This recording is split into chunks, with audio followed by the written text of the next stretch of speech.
शिव महापुराण की जो कथा है ये विश्वास की कथा है, एक भरोसे की कथा।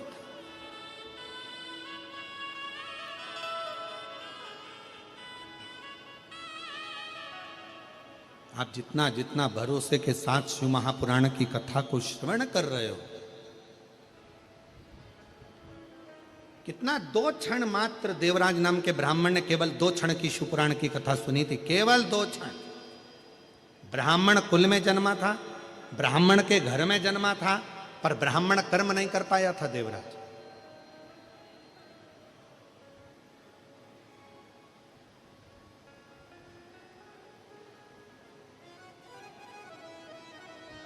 घर में अच्छी पत्नी थी, अच्छे बच्चे थे देवराज के घर में,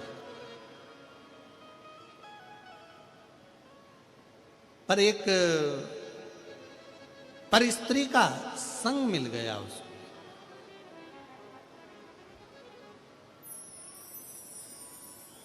और एक पर स्त्री का संग मिला तो उस स्त्री ने देवराज से कह दिया, रानी के गले में जो हार पड़ा रहता है, रानी के गले में जो हार पड़ा हुआ है वो हार मुझे चाहिए। ये देवराज से उस पर स्त्री ने कह दिया।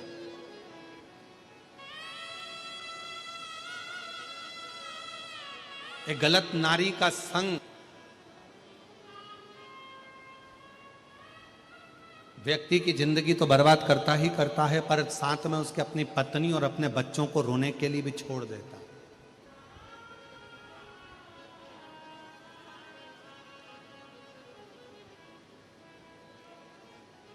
इसीलिए शायद भविष्य पुराण में एक बड़ी सुंदर बात लिखी है कि जानवर पर भरोसा कर लेना,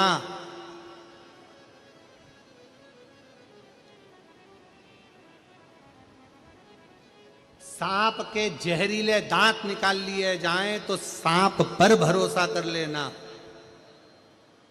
पर भविष्य पुराण कहती है कलयुग जब अपने पूर्ण जोर में आ जाए, जानवर पर भरोसा कर लेना, सांप पर भरोसा कर लेना, कीड़े पर भरोसा कर लेना।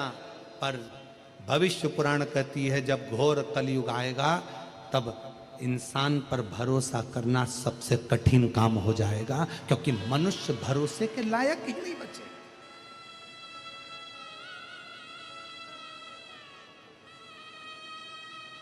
भरोसे के लायक नहीं।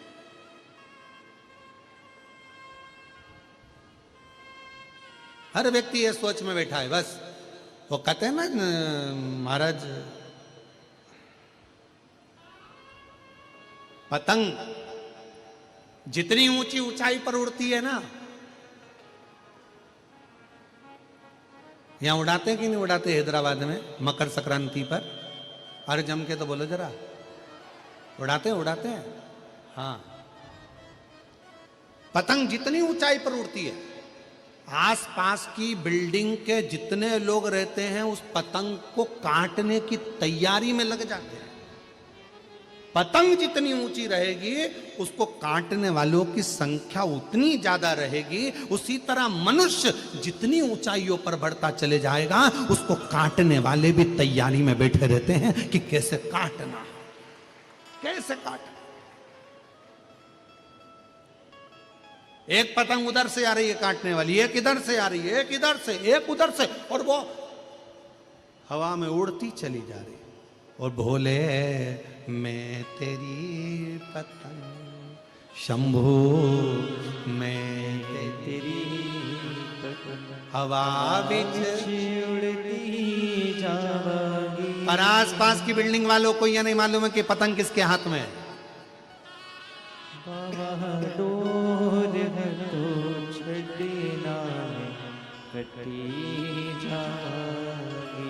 आसपास की बिल्डिंग वालों को यह नहीं मालूम है कि ये पतंग उड़ा कौन रहा है, कौन है इसके पीछे जो इसको इतनी ऊंचाइयों पर लेकर जा रहा है, कौन है इसके पीछे जो ये अलमस्त की जिंदगी जी रहा है, कौन है इसके पीछे जो इतने आनंद के जीवन को जी रहा है। और काटने वाले लगे हैं, कोई इधर से काट रहा, कोई उधर से काट रहा, कोई इधर से काट रहा, कोई उधर से काट रहा, काटने वाले लगे हैं पतंग को ऊंची उड़ती हुई पतंग को काटने वाले भी ढेर होते हैं, और ऊंचाइयों पर चढ़ने वाले व्यक्ति का, जिसका मान, जिसका सम्मान, जिसकी इज्जत, जिसकी प्रतिष्ठा, जिसका वैभव चारों तरफ हर जगह पर होता रहता है, उसको भी काटने वाले ढेरों हो जाते हैं। कोई इधर से काटेगा, कोई उधर से काटेगा, कोई इधर से बुराई करेगा, कोई उधर से बुराई करेगा, कोई उधर से बुराई करेगा, करता।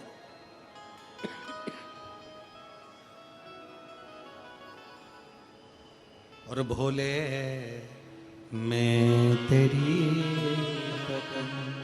शंभू मैं तेरी हवा उड़ती जावागी बाबा डोर तो छड़ी नाम कटी जावागी शंभू मैं तेरी। शिव कथा कर रही है, भगवान शंकर का चरित्र कर रहा है। देवराज नाम का ब्राह्मण अच्छी संगत में था, परिवार भी अच्छा था, पत्नी भी अच्छी थी, बच्चे भी अच्छे थे, पर एक ऐसी परिस्त्री मिल गई जिसने बच्चों से भी दूर कर दिया, पत्नी से भी दूर कर दिया, माता पिता से भी दूर कर दिया, रिश्ते नातों से भी दूर कर दिया। उसने उस परिस्त्री ने, ना जाने उस स्त्री ने किस तरह से उस देवराज को अपना बना लिया। अब देवराज से कहती कि मुझे ये ला कर दो, देवराज वो ला कर देता। देवराज मुझे ये ला कर दो, वो ला कर देता। देवराज रानी के गले में जो हार पड़ा है वो मुझे ला कर दो, तो देवराज चोरी करने चले गया, और चोरी कर कर देवराज रानी के गले का हार लेकर आ रहा था। पीछे दूत लगे हुए थे राजा के। चोरी का धन लेकर कहाँ जाए, एक शंकर के मंदिर में चला गया। बहुत शरीर में ताप हो रहा था, बुखार पड़ रहा था, बहुत धूज रहा था, उसका शरीर कंपन हो रहा था, और शरीर में ठंड लगने के कारण वो शिव के मंदिर में पहुंच गया, शंकर के मंदिर।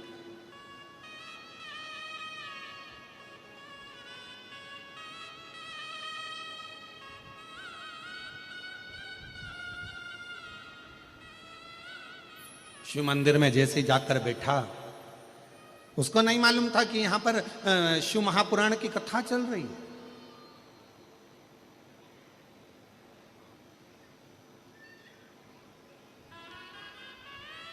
आज जब पहले दिन की कथा हो जाएगी ना, आप लोग यहां से जाते जाते अपना एक सेल्फी लोगे,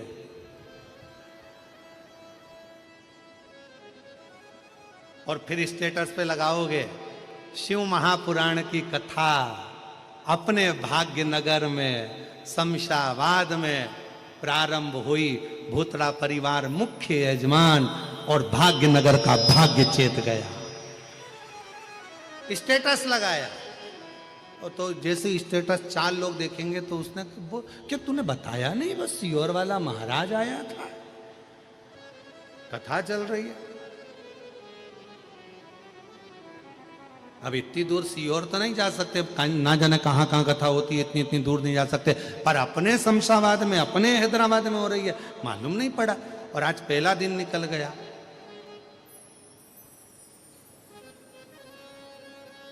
अब जितनी बेचैनी तुमको कथा में आने की रहेगी ना, और जिसने तुम्हारा स्टेटस देखा वो दुगनी बेचैनी उसको हो जाएगी। कल जाना है मुझे, कल पहुंचना है मुझे, कल पहुंचना।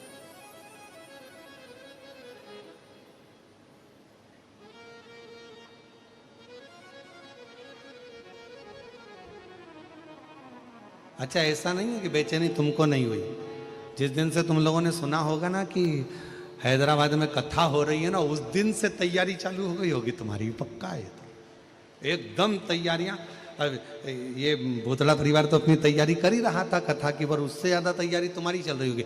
और ऐसा जितने हैदराबाद के घर है ना, सब घरों में मेहमान आके रुके होंगे। जी जी, काका, बुआ, तुम भी आ जाओ, तुम भी आ जाओ, कथा चालू हो रही है, चलेंगे, सुनेंगे, आनंद लेंगे, कथा का रसतत्व ग्रहण करेंगे। और सबसे ज्यादा टेंशन होगा पास का। अब भूतड़ा जी के रिश्तेदारों को, फिर रिश्तेदारों के रिश्तेदार, फिर रिश्तेदार के रिश्तेदार, फिर रिश्तेदार के रिश्तेदार।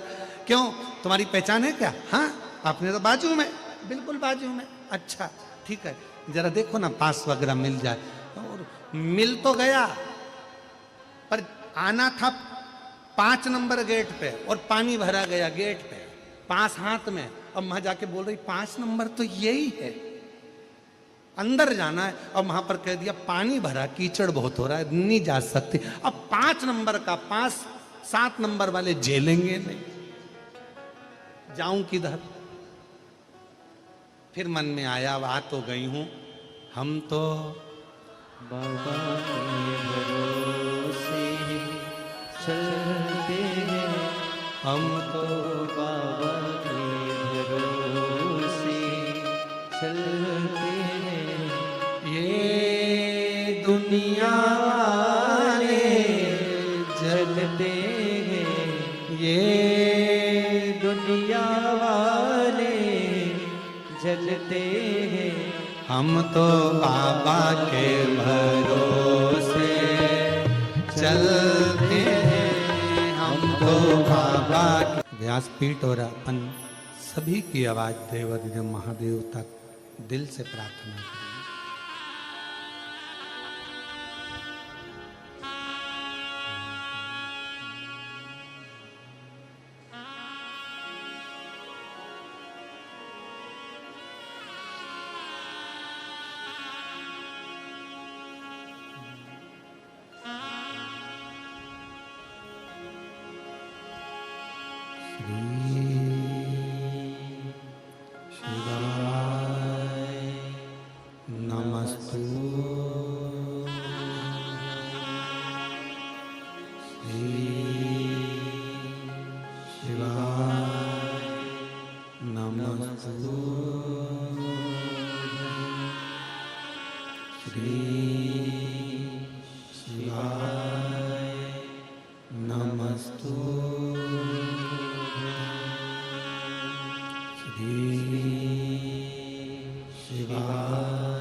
बोला सब दुख काटो मारा, ओ भोला सब दुख काटो मारा। शिव शंकर जपो तेरी माला, भोले बाबा जपो तेरी माला। भोला सब दुख काटो मारा, ओ भोला सब दुख काटो मारा। वेश मंगल मंगल वेश मंगल मंगल शमशान वासी हमारा, शमशान वासी हमारा। ओ भोला सब दुख काटो मारा, हो भोला सब दुख काटो मारा।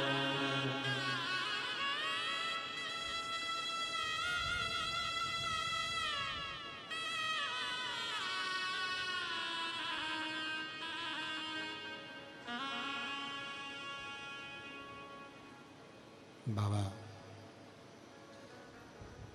देवाधिदेव महादेव भगवान शिव भगवान शंकर की पवित्र कथा कर रहे, शिव महापुराण की कथा वर्णन कर रहे। एक गलत स्त्री का संग देवराज को मिल गया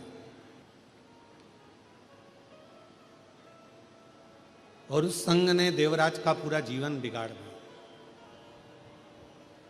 भजन छूटा, स्मरण छूटा, नाम जाप छूटा, धर्म पत्नी, आपका विश्वास, आपका भरोसा, आपकी दृढ़ता शिव के करीब में लेकर जाती। शंकर के पास।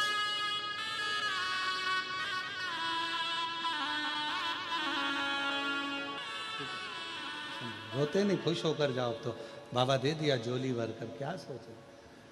अरे लुटा दिया भंडार काशी वाले ने कर दिया माला काशी वाले ने जो जैसी भावना लाया वो वैसा ही फल पाया जो जैसी भावना लाया वो वैसा ही फल पाया नहीं खाली उसे लौटाया वो मन ही मन हर्षाया और कर दिया माला माल काशी वाले ने लुटा दिया भंडार काशी वाले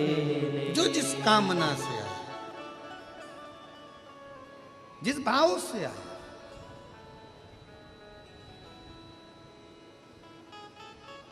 देवराज ब्राह्मण की माता का पूर्व का पुण्य है, पूर्व का पुण्य।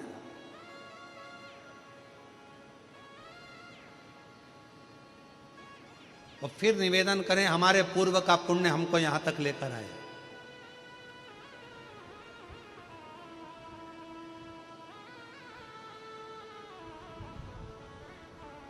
भूतड़ा परिवार के पूर्व का पुण्य शिव महापुराण की कथा को यहां तक लेकर आए।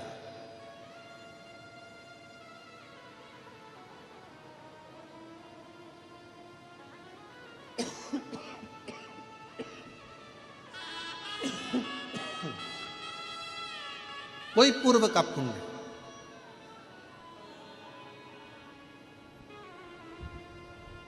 ब्रजगोपाल भैया, एक पत्र में आपके लिए लिखा है कि हमने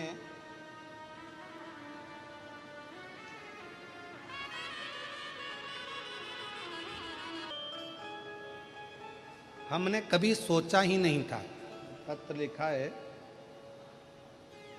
राकेश ऋषिका पाटिल,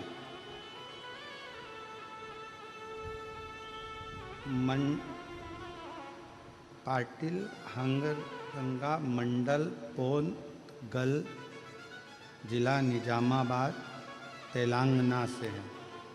उन्होंने पत्र में लिखा है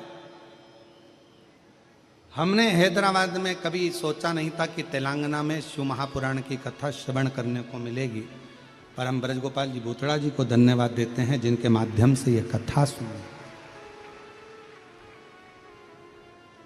भागीरथ जी गंगा जी को लेकर आए थे और वो गंगा में ना जाने कितनों ने गोता लगाया, कितनों ने डुबकी लगाई और अपने जीवन को कृतार्थ कर लिया।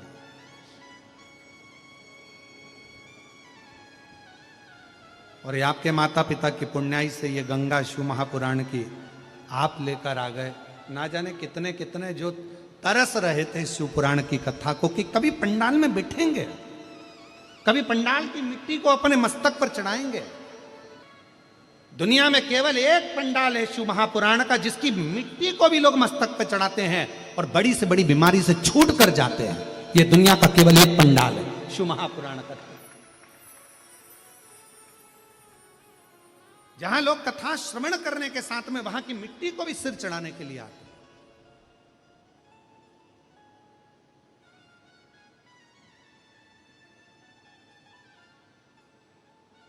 कोई पूर्व का पुण्य फल हमारे आनंदमय भाव में लेकर आ गए। शिव कथा कर रही है, देवराज नाम के ब्राह्मण की माता का पूर्व का पुण्य था जो देवराज को मंदिर तक खींच कर ले गए।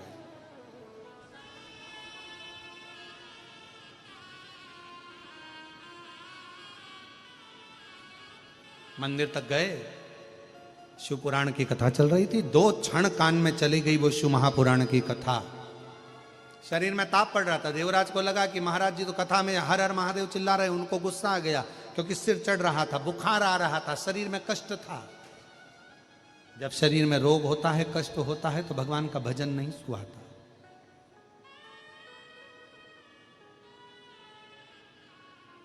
बहुत ध्यान रखना।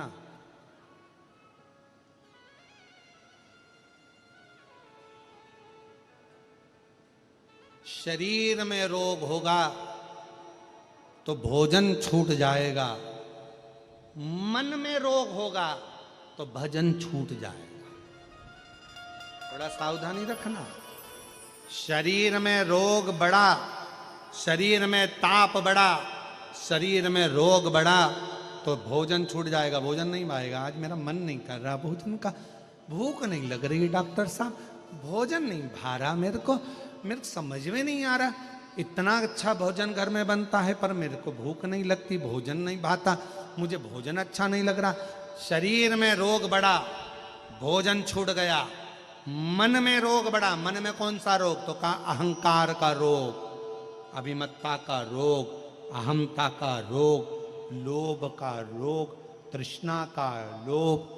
ये रोग जब बढ़ गया, मोह का रोग बढ़ गया तो फिर भजन नहीं सुहाता, मुझे भजन अच्छा नहीं लग रहा, मुझे कथा अच्छी नहीं लग रही, मेरा मन नहीं लग रहा,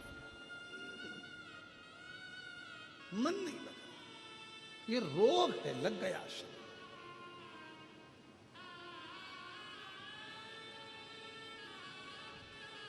सुहा नहीं रहा, अच्छा नहीं लग रहा। जिनकी दोपहर में 1 बजे से 4 बजे तक जिनका घर का काम पूरा करने के बाद जिनकी सोने की आदत होती है ना 1 बजे से 4 बजे तक, अगर वो 1 बजे से 4 बजे तक कथा के पंडाल में आके बैठ जाए तो पहले दिन तो उनको मन ही नहीं लगता, सिर पे बड़े पल्लू लेके बैठ जावे पर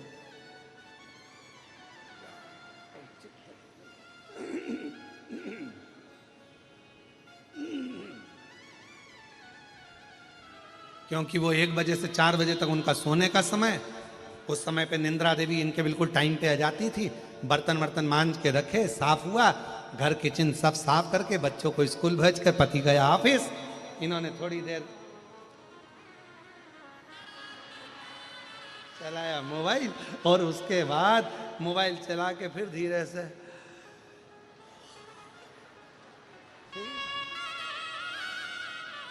अब 1 बजे से 4 बजे तक कोई डिस्टर्ब नहीं करा और ऊपर से आ गए सियोर वाले महाराज, 1 बजे से 4 बजे तक कथा करे। निंद्रा देवी मन में सोच रही अब मैं कहाँ जाऊं, ये तो बैठ गई कथा में जाकर, अब मैं कहाँ जाऊं। तो वो आती ऐसे ऐसे घूमती तुम्हारे आसपास में, सब दूर आती, फिर थोड़ी देर मन करता,